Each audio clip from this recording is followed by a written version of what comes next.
Good morning, all of you. Welcome. Page number 87 of your history book. We have covered breakup of the caliphate and the rise of Sultan Sultan emerge हो गए और इनके आने से जो Christians areas थे वो capture कर लिए गए बहुत ज्यादा। इसमें लास्ट पोर्शन है, इसको हम लेंगे और ये कह रहा है कि 11th सेंचुरी से 13th सेंचुरी, इस सेंचुरी के बीच इन 300 सालों में there was a series of conflict, काफी ज्यादा झड़पें, क्लैशेस हुई, वॉर्स हुए, जिसमें यूरोपियन क्रिश्चियंस के बीच और अरब स्टेट्स के बीच काफी ज्यादा ये हेक्टिक रहा। ये पीरियड लड़ाई को लेकर वॉर, इसको आगे मतलब इसको नीचे डिस्कस किया गया है, जिसको आप हम अभी पढ़ेंगे। There is the start of, इस तरह से start of the 13th century. इसके बाद फिर 11 से 13वीं शताब्दी आती है और इसमें जो मुस्लिम वर्ल्ड है, जो मुस्लिम जगत है, found itself on the verge of a great disaster. 13वीं शताब्दी में मुसलमानों ने अपने आप को बहुत ज्यादा परेशानियों में घिरा हुआ पाया। दिस वॉज अ थ्रेट, ये एक थ्रेट थी, ये एक खतरा था। किसकी तरफ से? मंगोल की तरफ से। Mongol central Asian people who were very barbarous, very uncivilized and warrior थे on the verge of great disaster, परेशान हो गए। This was a threat from the Mongols, the last but most decisive of all the nomadic. ये nomadic लोग थे, जैसा कि आपको पता है, घुमक्कर लोग थे, लड़ाकू लोग थे, वॉरियर थे और फेथफुल ऑन सेटल्ड सिविलाइजेशन सी। इसको हम थीम नंबर पढ़ेंगे नेक्स्ट में। थीम नंबर 5 में आया, लेकिन 5 ओमिटेड है। अब हम शुरू होता है आपका क्रूसेडर्स, मतलब जहाज किसे कहते हैं? होली वार किसे का? वार तो अपने आप में ही एक तरह से गुनाह है, पाप है, लेकिन इसको होली वार कहा गया है। पवित्र युद्ध क्या होता है? होली वार क्या होता है?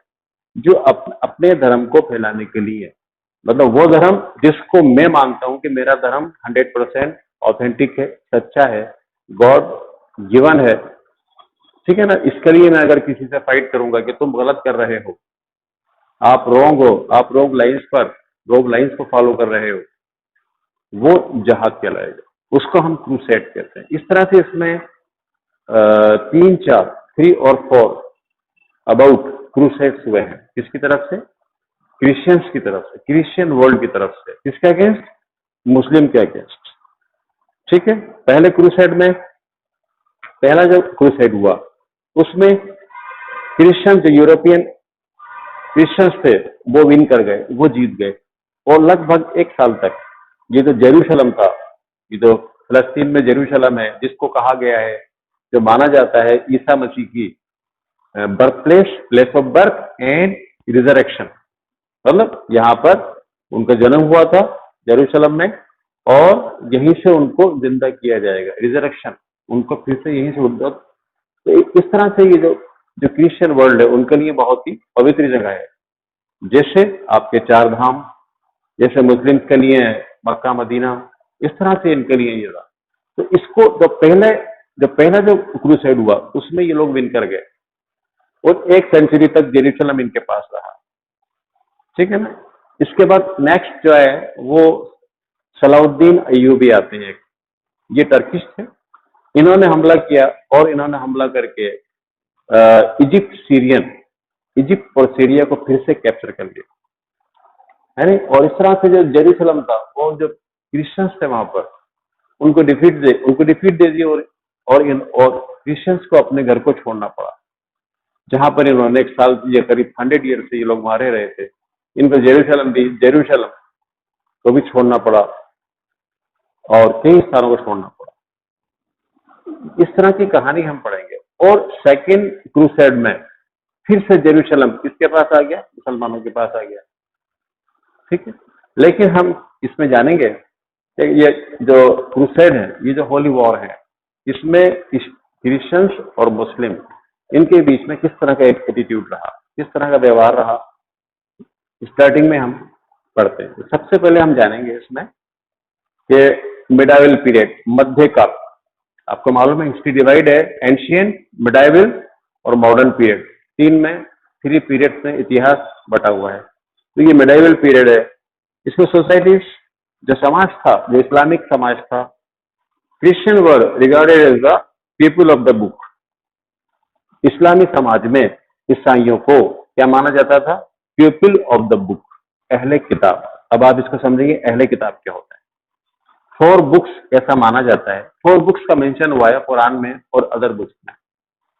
जो 4 बुक्स हेवनली बुक्स हैं, ये आसमानी बुक्स हैं, आसमान से उतरी हैं, जिसमें बाइबल भी है, तौरात भी है जो यहूदियों की है, ज्यूस की है, और लास्ट में उतरी है कुरान, ये कुरान है, इंजील है, ये इस तरह की बुक्स उतरी है। तो चारों बुक्स के जो मानने वाले हैं, जो बिलीवर्स हैं, चारों बुक्स को जो फॉलो करते हैं, उन्हें कहा जाता है अहले किताब। मतलब एक ही किताब के, मतलब एक तरह के थॉट्स, एक तरह के आइडियाज जिसमें लिखे गए हैं, क्योंकि वो बुक्स खुदा के द्वारा है और चारों बुक्स में एक खुदा को मानने की बात कही गई है। तो ये तो हुए अहले किताब, ये the people of the book. तो यहाँ पर क्या था कि मुसलमानों के दिलों में क्रिश्चियंस के प्रति क्या था? सॉफ्ट कॉर्नर था। क्यों था? क्योंकि ये अहले किताब है, पीपल ऑफ द बुक है, एक ही आसमानी बुक, बाइबल को मानते हैं, हम कुरान को मानते हैं, दोनों में लगभग एक ही मैसेज है। वो पहले की बुक है और ये लेटेस्ट एंड फाइनल बुक है। तो ये हुआ। अब इसमें कहते हैं since they had there on scripture treatment, इसमें क्रिश्चियंस वर ग्रांटेड सेफ कंडक्ट। तो क्रिश्चियंस, मुसलमानों ने क्रिश्चियंस को क्या दिया? सेफ कंडक्ट, मतलब अमन दिया उनको परेशान नहीं किया। और अमन के रूप में क्या दिया?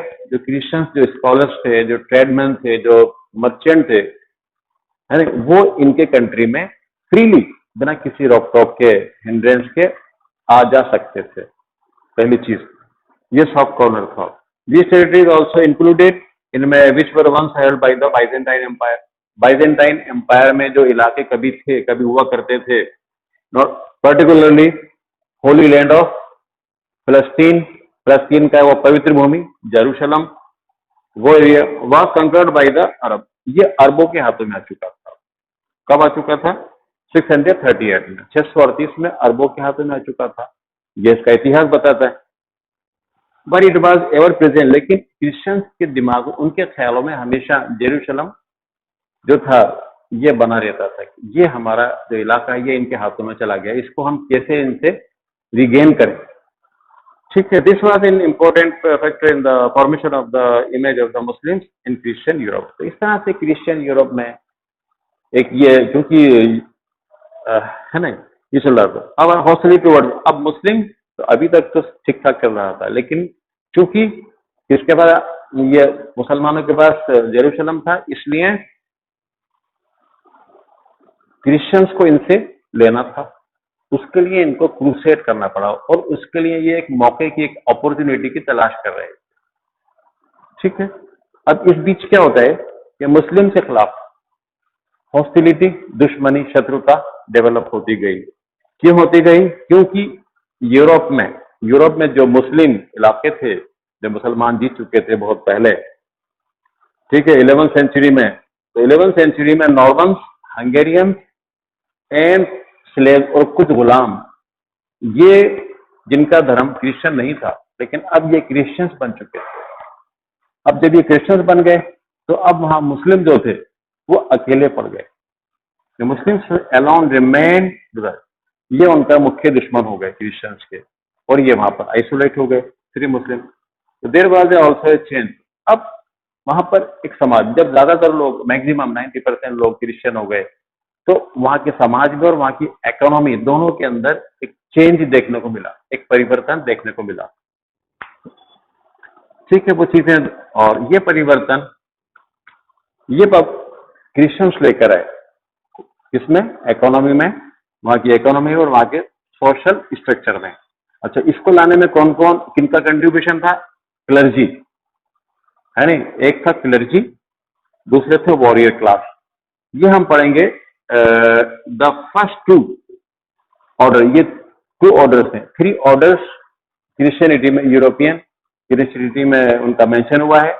नंबर 1 तो है क्रिश्चियन प्रीस्ट, नंबर 2 पे आते हैं land owning nobles, land owning जमींदार लोग, बड़े जिनके पास हजारों बीघा जमीन है, जिनको हजारों बीघा जमीन दी जाती थी।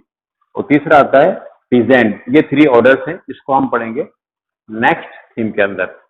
तो ये इन 3 में से 2 जो ऑर्डर थे यूरोपियन क्रिश्चियनिटी में, नंबर 1 आता है आपका द क्लर्जी। क्लर्जी का मतलब प्रीस्ट, चर्च से रिलेटेड जो सर्विसमैन थे वो लोग, और वॉरियर क्लास योद्धा, ये दोनों इनके अंडर में गवर्नमेंट बनाई गई। पॉलिटिकल और इकोनॉमिक स्ट्रक्चर को एक रूप दिया गया, ठीक है।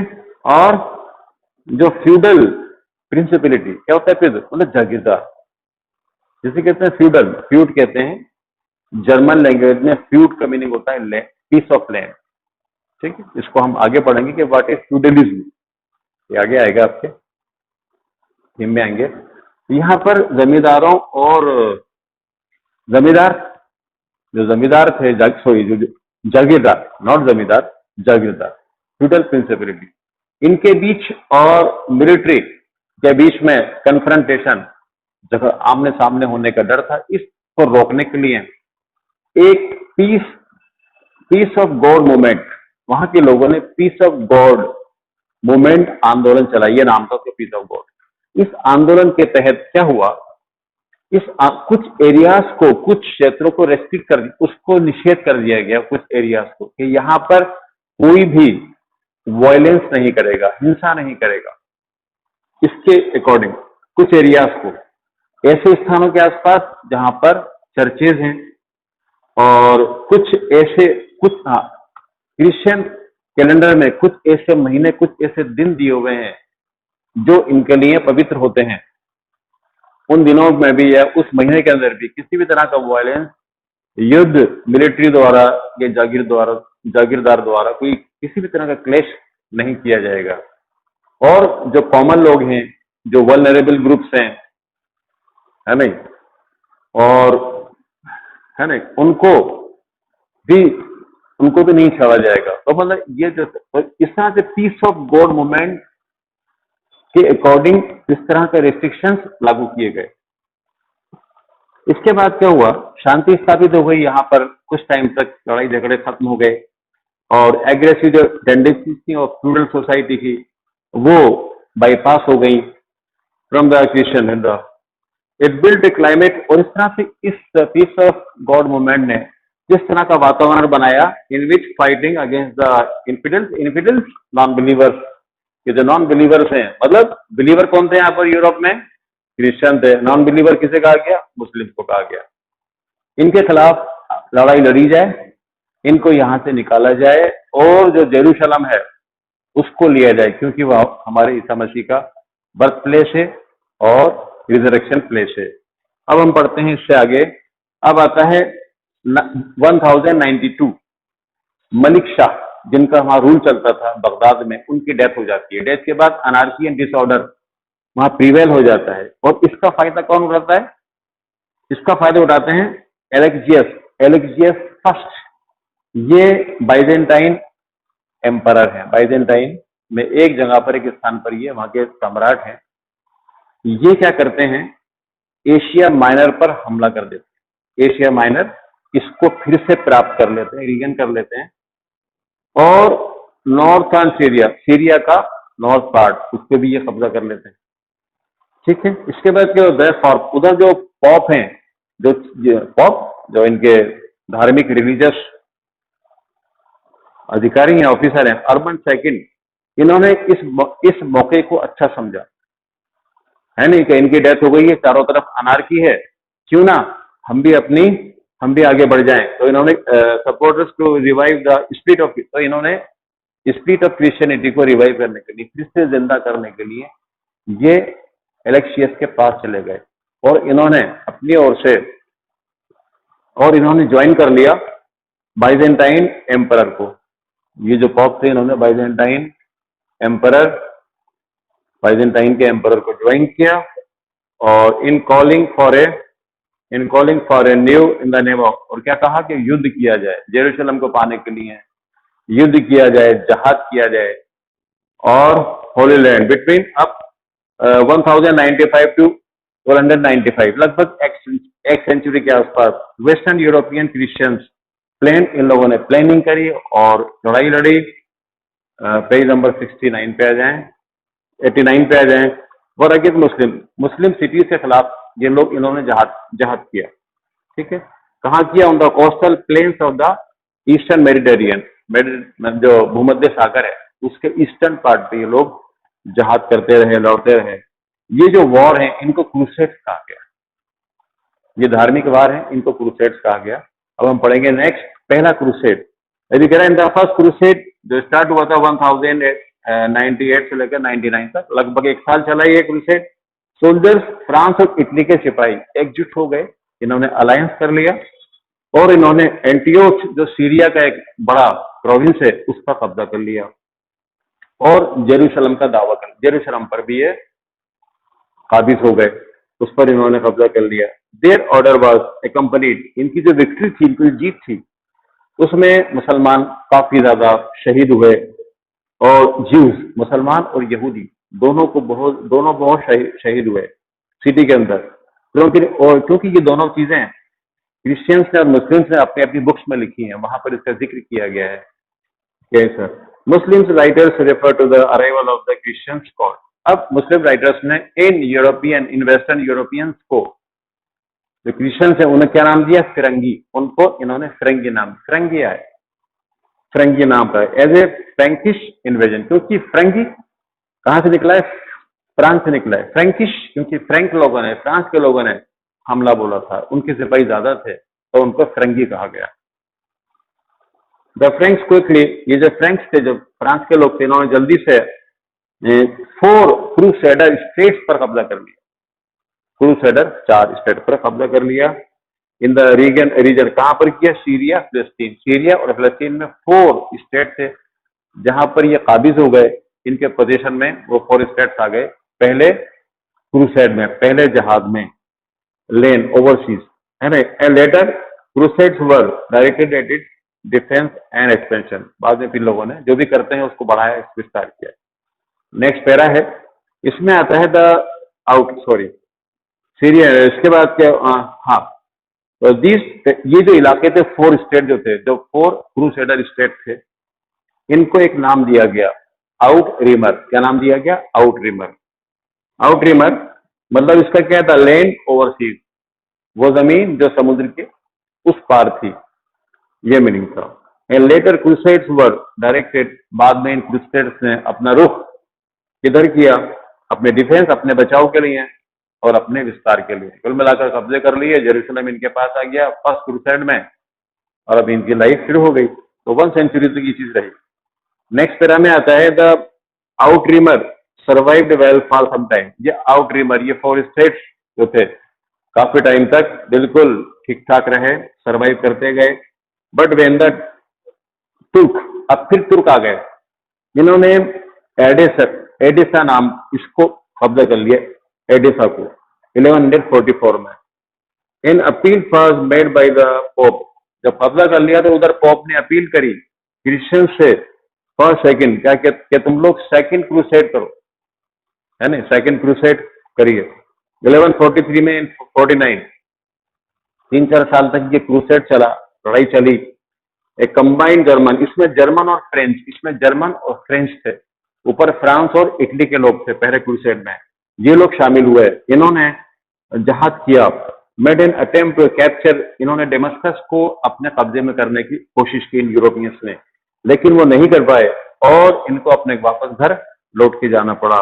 इसके बाद there was a gradual erosion. इस तरह से जो आउट रिमर था, ये जो 4 स्टेट थे, धीरे धीरे इनका ग्रेजुअल क्या हो गया? ये सब खत्म हो गए धीरे धीरे, ग्रेजुअल एरोजन हो गया, है ना। क्रूसेडर, उधर जो क्रूसेडर थे, उनका जो उत्साह था क्रिश्चियंस का, हर चीज को क्रिश्चियंस बनाने में, हर इंसान को नॉन बिलीवर्स कहा करते थे, तो नॉन बिलीवर्स को बिलीवर्स बनाने में उसके प्रति जिनका जोश था, उत्साह था, वो बरकरार था, वो मेंटेन्ड था, और उसी में ये लोग जी रहे थे, और वही इनका हौसला था। इन्होंने फिर नेक्स्ट टाइम आगे two battles over territory among the Christians rulers, जो भी रूलर्स वगैरह थे उस वक्त में, क्रिश्चियन रूलर्स, उनके आसपास के जो एरिया थे, बाद में उन्होंने उन पर भी हमले करके उनको एनकम्पास किया। अब आते हैं सलाउद्दीन। सलाउद्दीन क्रिएट, इन्होंने इजिप्ट सीरियन एम्पायर एस्टेब्लिश किया, ठीक है।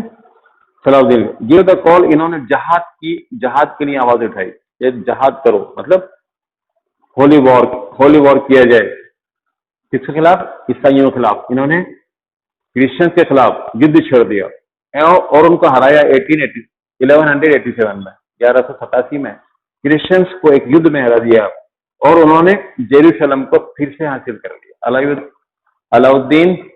सलाउद्दीन अय्यूबी ने जेरूशलम को फिर से रिगेन कर लिया। फर्स्ट क्रूसेड में तो इनके पास आ गया, सेकंड क्रूसेड में सलाउद्दीन जो है, इन्होंने उनको डिफीट देकर फिर से जेरूशलम अपने कब्जे में कर लिया। Defeated, he regained Jerusalem nearly a century after the first crusade. Records of the time indicate, उस वक्त का जो रिकॉर्ड है ये बताता है, इतिहास बताता है कि देख Saladin treatment of the, Saladin का जो ट्रीटमेंट, जो बर्ताव था किसके साथ? ईसाइयों के साथ, वो ऐसा नहीं था जैसा ईसाइयों का यहूदी और मुस्लिम के साथ था इस युद्ध से पहले, ठीक है। इसने अच्छा बर्ताव किया, फेयर ट्रीटमेंट किया ईसाइयों के साथ। had earlier dealt with the Muslims, although he gave custody, इसने शेल्टर दिया, कस्टडी दी क्रिश्चियंस को कि तुम जहां रह रहे हो वहां रहते रहो, हम तुमको यहां से नहीं निकालेंगे। इसके बाद next para, second last para आता है, the loss of the city. अब जेरूशलम सिटी जब इनके हाथों से निकल गया, क्रिश्चियंस के हाथों से निकल गया, तो थर्ड क्रूसेड, तीसरा क्रूसेड पोप के अपील पर स्टार्ट किया गया। पोप ने कहा शुरू किया जाए 1189 में। But the crusader gain little except, लेकिन जो क्रूसेडर थे, जो धर्म को फैलाने वाले लड़ाकू लोग थे, क्रिश्चियन साइड से, ईसाई साइड से, वो थोड़ा सा ही ले पाए, बाकी सब कुछ हार गए, नहीं कर पाए जेरूशलम को। क्रिश्चियन पिलग्रिम्स, द ममलुक, उधर जो ममलुक थे, जो स्लेव्स थे, उनकी भी हुकूमत चल रही थी इजिप्ट में। फाइनली इन्होंने क्रूसेडिंग जो क्रिश्चियंस थे उनको वहां से बाहर निकाल दिया इन ममलुक लोगों ने, फ्रॉम ऑल फिलिस्तीन से निकाल दिया 1290 में, 1291 के अंदर बाहर निकाल दिया। यूरोप, अब धीरे धीरे यूरोप जैसा वो थक चुका था, डिफीट खा चुका था, अब उसने मिलिट्री इंटरेस्ट पर ध्यान देने के बजाय उसने अब अपने डेवलपमेंट पर ध्यान दिया। Development in the form of culture, in the form of political, उस पर ध्यान दिया और क्रूसेड वगैरह खत्म हो गए। 3 क्रूसेड हुए। लास्ट पैरा आता है, लास्ट पैरा में क्या बताया? The crusade left A lasting. ये क्रूसेड, इसने 2 तरह से दिमाग पे बहुत एक ना मिटने वाला इंप्रेशन छोड़ा, लास्टिंग। पहला था हार्श एटीट्यूड, मुसलमानों का हार्श, कठोर एटीट्यूड क्रिश्चियंस की तरफ किसी एक मौके पर। दूसरा था the other was the greater influence of Italian mercantile, Italian जो बिजनेसमैन थे, जो उनका प्रभाव, ठीक है। कहाँ कहाँ? फ्रॉम पीसा, ये जगह है, यहाँ से in the trade between the east and the west, east और वेस्ट के बीच में ये बिजनेस होता था, वो भी प्रभावित हुआ था। इस तरह से हमने ये फिनिश किया और नेक्स्ट टाइम हम पढ़ेंगे पेज नंबर 90 में से शुरू करेंगे। Thank you so much.